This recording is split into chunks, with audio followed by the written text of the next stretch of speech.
Today, I'm going to share with you one of the most surprising things I've learned in my last 20 years in finance. And it has everything to do with attracting and working with the high net worth. We're talking million plus clientele. And surprisingly, it has nothing to do with what you say as an advisor, has nothing to do with the financial plans you build as an advisor, but this one thing makes all the difference in the world. Welcome back to the Do Business, Do Life podcast. I'm Brad Johnson, and today I'm giving you a behind the scenes look at our brand new office space.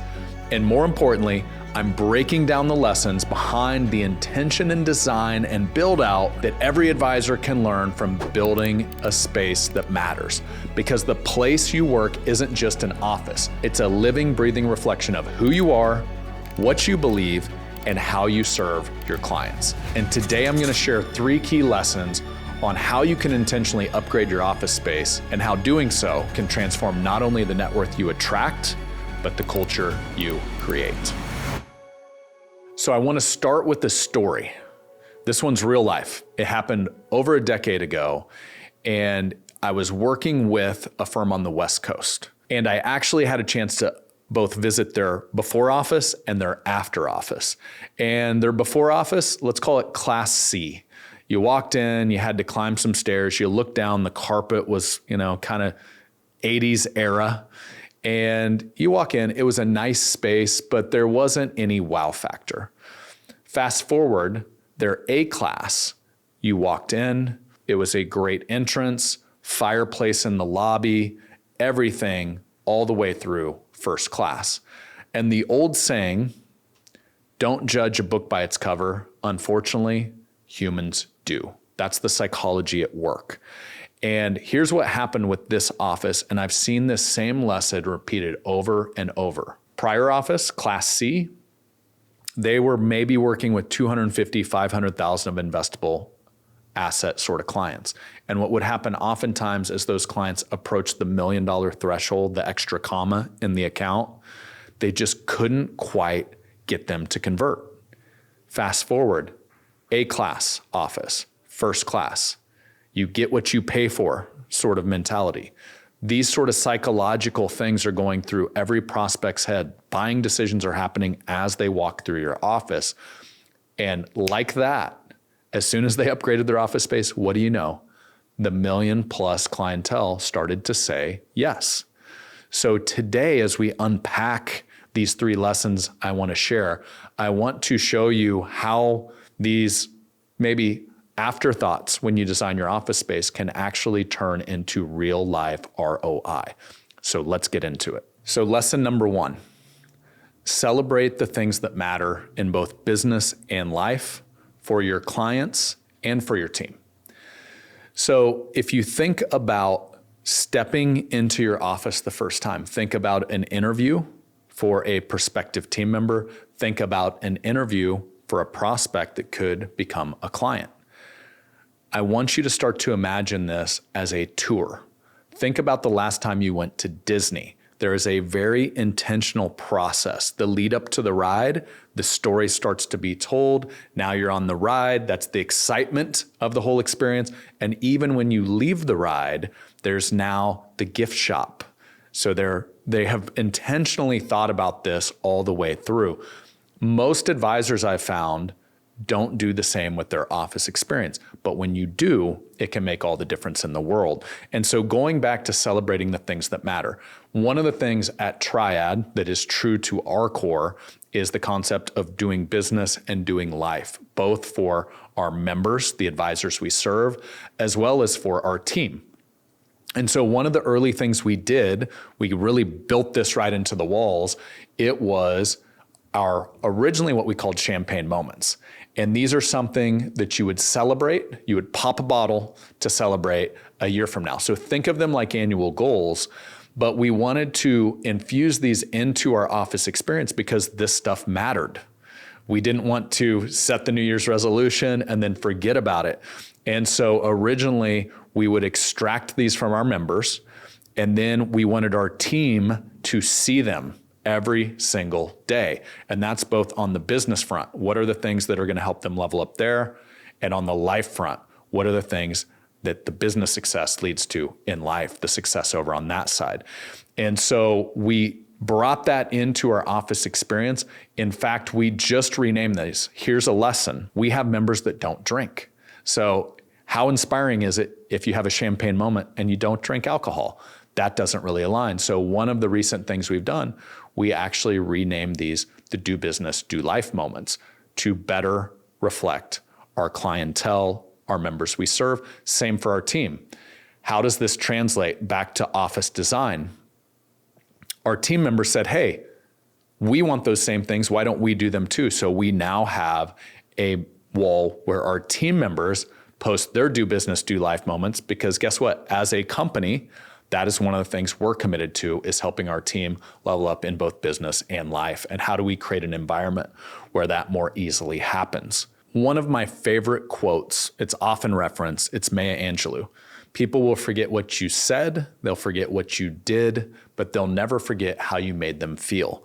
And if you take that concept and apply it to business, think about this as a financial advisor. What are the experiences that you're actually delivering with your product, your financial plan?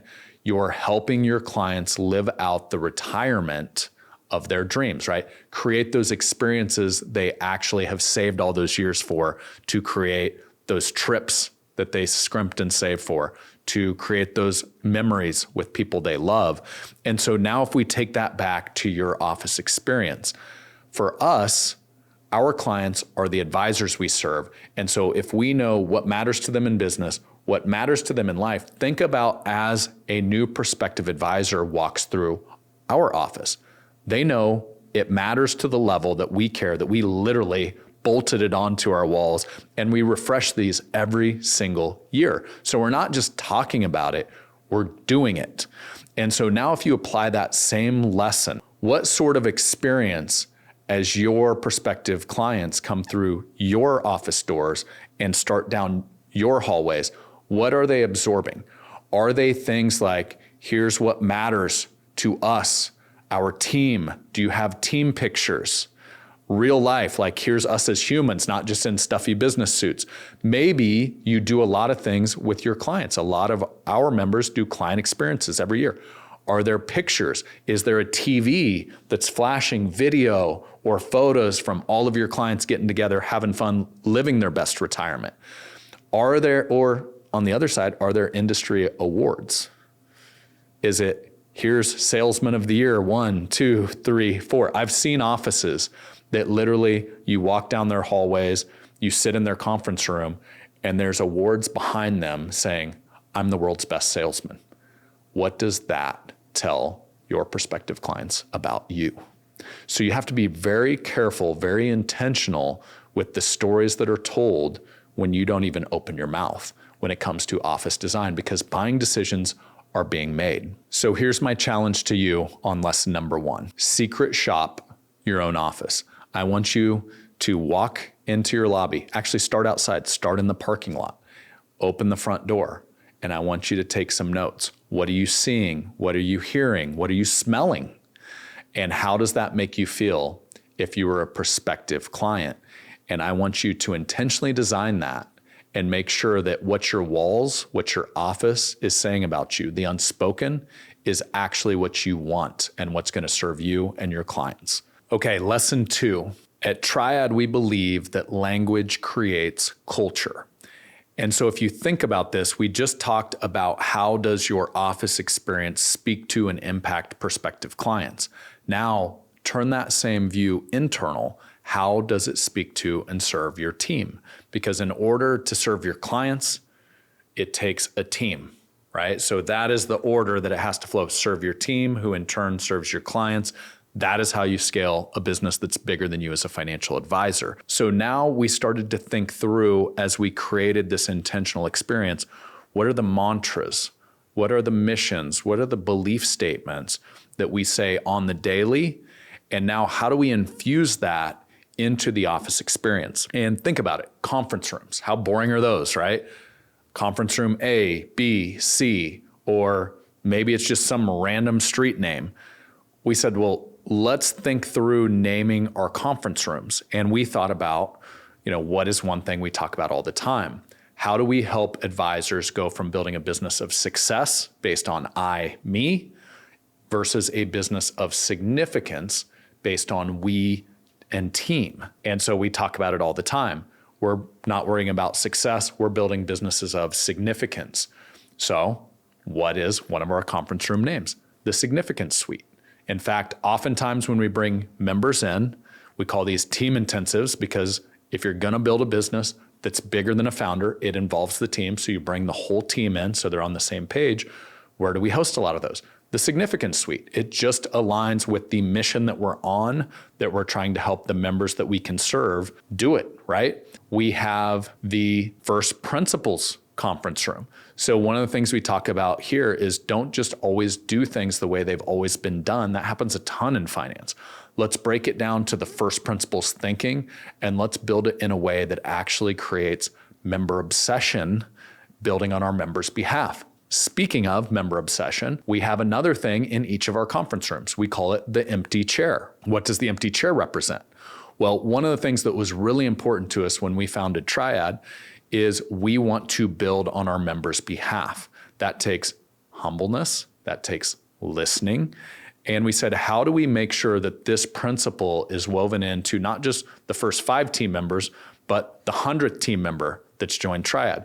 Well, we have an empty chair. Literally, nobody's allowed to sit in it in each of our conference rooms. And over it, it says the empty chair. And this is to represent our members. We do this for 2 reasons. Reason number 1, we want to always be proud of the conversations that we have in our conference rooms. And unfortunately, I've been in many conference rooms where a lot of trash is talked, even on the clients that help pay your bills. And we said, we don't want that to ever happen at Triad. So we need to just go ahead and pretend like there is a member in each one of our conference rooms. So we are proud of the conversations that happen there. And number 2, we want to build on our members' behalf. So I have literally been sitting in meetings at Triad. We will have team members point over to the empty chair and say, if this member was there, this is exactly what they would want. So now if you think about the intention that you design your office space with, how does that apply to you as a financial advisor? What are the things that you can start to infuse into the build so the mantras, the sayings, the things that matter, like do business, do life, actually play out on the daily, and you have reminders infused into the office space to make sure you don't forget them. I had a business coach tell me one time, when you as a founder are tired of saying something, you're 50% of the way there. So what can help? Making sure your office is saying it for you. So let's go through a few more examples. We have what we call Day One Cafe, because we always want to make sure here at Triad we're thinking like it's day one. Triad was created to help our members and our team level up in business and level up in life. And that mission is never over. It's always day one. So it's literally right here. It's Day One Cafe every day, not day 2. Day 2 is where you start to die a slow death. How else do we pull that off? We have the Wolf Pack Den. How was that created? One of our early members, Anthony, we had another member that had an issue, and we called him after hours one night. In fact, I think he was at family dinner. And we said, so sorry, Anthony, such and such advisor has an issue. They really need your help. He said, stop right there. At Triad, we run as a pack. And that soundbite right there became a mantra inside our community. In fact, that's why oftentimes you see a wolf on our DBDL gear, because we took that and we made that what we're about. And we now have the Wolf Pack Den. It's one of our break areas where our team gets together, because now we can retell that story. And it is also something we've woven into our community where, hey, if you join Triad as a member, the expectation is we run as a pack. That means it's not just about I and me. It means it's about us. And how can you share something that helps another pack member, another Triad member, get where they want to go faster? So little things like that make all the difference in the world when you start to infuse this into your office and into your culture. So here's the question for you. As a financial advisor, how can you take lesson number 2, speak things into existence that matter, and apply that to your firm? What is your version of do business, do life? What matters to you? Why do you exist as a firm? What is it that you're trying to help your clients do? One of my favorite examples, real life Triad member here, they want to help their clients live every day like it's a Saturday in retirement. So they have that all over their space. And what's happened now, because they've been on this mission for a few years now their prospects will literally walk into their office the first time and they'll say, hey, one of the reasons I'm here, I want you to help me live every day like it's a Saturday in retirement. And so as you start to take these mantras, these missions, these core values, and you not only say them maybe at a dinner seminar, maybe at an educational event, but now when they walk in, the congruency is, oh, it wasn't just a sales pitch. They actually live this. You'll start to see the conversions happen, and you'll start to see people talk about it because it's different than, hey, here at XYZ Financial, yeah, we build great financial plans. Or, oh, we pick up the phone, we have great service. Now you can start to infuse this culture not only into your team, but also your clients. And that's where you start to see the net worth go up. Lesson number 3, create a collision-friendly environment. Collaboration is your friend. I once heard Tony Robbins say, motion creates emotion. And if you think about that when it comes to the concept of office design, one of the things we hear at Triad all the time is, I just feel this vibe when I walk through your office doors. We hear that from advisor firms that come in and see us. We hear this from insurance carriers that come in and see us. We hear it from wealth management partners. And these are people that visit office spaces all over the country, some of them all over the world. And how we did this is we actually corrected something we didn't get right in our first office.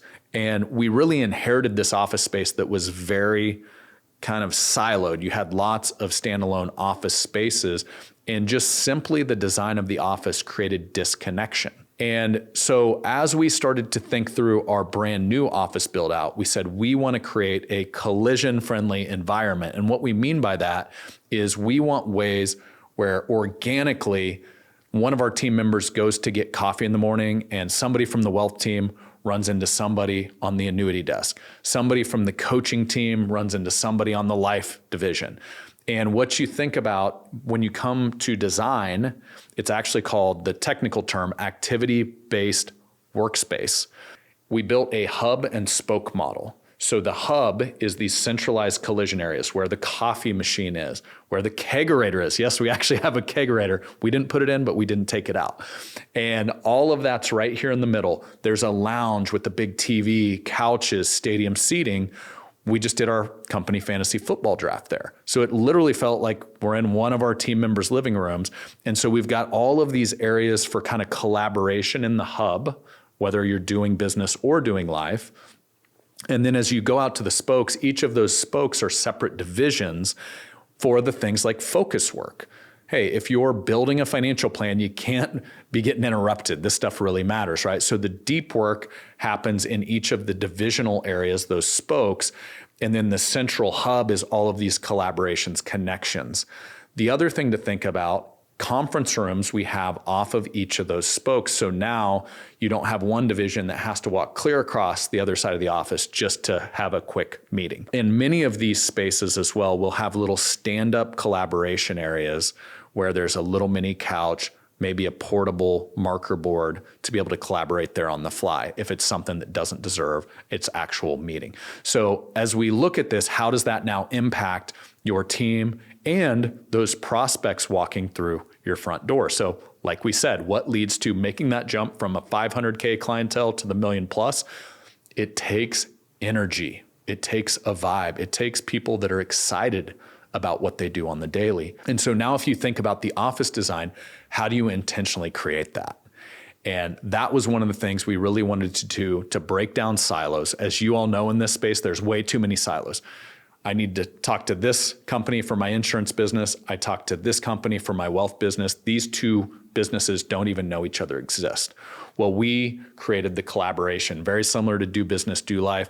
Now, our wealth team can talk with our insurance desk, can talk to our annuity desk, and now there's a central hub where all of that can come together as one. So how do you want to create that collaboration, that integration in your space? that not only helps you build better financial plans, but also comes with an energy, a boost for all of your team all day, every day. So that's our new space, affectionately known as the 805. It's a building designed not only just to look good, but to inspire us to live out our values each and every day. Okay, let's recap the 3 lessons. Number 1, celebrate the things that matter in both business and life. Number 2, speak things into existence. And number 3, create collisions that inspire both collaboration and energy. That's every word on the wall, every conference room you walk into, and every picture you hang. Ask yourself, what does this say to my clients? And what does this say to my team? Because it all brings your culture to life. And with that, did I miss anything? If I did, if there's something you're personally doing in your office to better serve your clients, better serve your team, inspire them, please leave a comment below. I read all of them, and those are some of the things that inspire future episodes. Also, if there's something that hit home, do me a favor. Send this episode to a financial advisor friend that needs to see it. Because what this show is about is helping you, all of you out there in finance, working so hard every day to serve your clients, level up in both business and life. We'll be back, and we'll see you on another episode.